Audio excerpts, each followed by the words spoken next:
അലനല്ലൂർ ആശുപത്രിപ്പടി ജംഗ്ഷനിലുണ്ടായിരുന്ന കരിങ്കലത്താണികൾ റോഡരികിൽ കൂട്ടിയിട്ട നിലയിൽ. ഇവ സംരക്ഷിക്കണമെന്ന ആവശ്യവും ശക്തമായിട്ടുണ്ട്.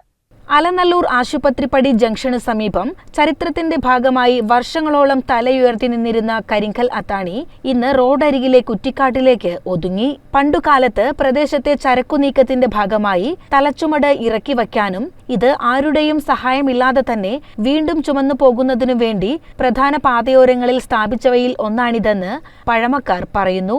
കുമരമ്പത്തൂർ ഒലിപ്പുഴ സംസ്ഥാന പാതയുടെ അരികിലായി അലനല്ലൂർ ആശുപത്രിപ്പടിയിൽ ഏകദേശം 1.5 വർഷം മുൻപ് വരെ ഇത് ഉണ്ടായിരുന്നു. പല കാരണങ്ങൾ പറഞ്ഞ് ഈ അത്താണി അലനല്ലൂർ വെട്ടത്തൂർ റോഡരികിൽ കൊണ്ടിട്ടതോടെ ഇപ്പോൾ കാടുമൂടി കിടക്കുകയാണ്. 5 അടിയിലധികം നീളവും 1.5 അടിയോളം വീതിയുമുള്ള 5 കല്ലുകളാണ് ഇവിടെ കൂട്ടിയിട്ടിരിക്കുന്നത്.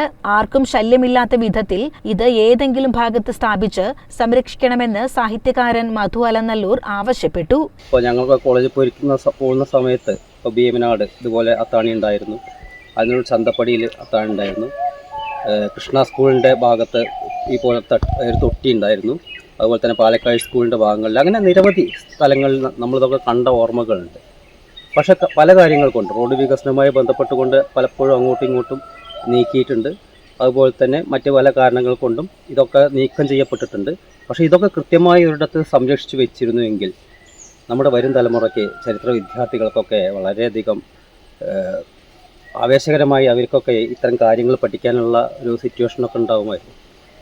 അപ്പോൾ അത് തദ്ദേശ സ്വയംഭരണ സ്ഥാപനങ്ങളാണ് ഇത്തരം കാര്യങ്ങൾ ചെയ്യേണ്ടത്. അപ്പോൾ ഞങ്ങൾ ഇതുമായി ബന്ധപ്പെട്ട് പുരോഗമന കലാസാഹിത്യ സംഘവുമായി ബന്ധപ്പെട്ടുകൊണ്ട് ഞങ്ങളൊരു നിവേദനം പഞ്ചായത്ത് സെക്രട്ടറിക്ക് കൊടുക്കുകയുണ്ടായി. അപ്പോൾ അതിൽ ഞങ്ങൾക്ക് മറുപടി വന്നത് ഈ അത്താണിൻ്റെ വിഷയവുമായി ബന്ധപ്പെട്ടുകൊണ്ടാണ്. ഇത് ഞങ്ങളുടെ ഉത്തരവാദിത്തമല്ല, ഇത് PWD വകുപ്പാണ് ചെയ്യേണ്ടത് എന്നുള്ള ആ ഒരു മറുപടിയാണ് ഞങ്ങൾക്ക് തന്നത്. അപ്പോൾ പൊതുമരാമത്ത് വകുപ്പാണെങ്കിലും തദ്ദേശ സ്വയംഭരണ വകുപ്പാണെങ്കിലും ആരാണെങ്കിലും ഇത്തരം സാധനങ്ങൾ സംരക്ഷിക്കാനുള്ളൊരു ഏർപ്പാട് ചെയ്യണം. അത് ചരിത്രത്തോട് നമ്മൾ കാട്ടുന്നൊരു നീതിയാണ്. ആ നീതി നമ്മൾ പുലർത്താൻ തയ്യാറാവണം. പ്രത്യേകിച്ച് തദ്ദേശ സ്വയംഭരണ വകുപ്പ് ഇത്തരം കാര്യങ്ങളിൽ ശ്രദ്ധ ഊന്നിക്കൊണ്ട്. CCN ചത്തല്ലൂർ.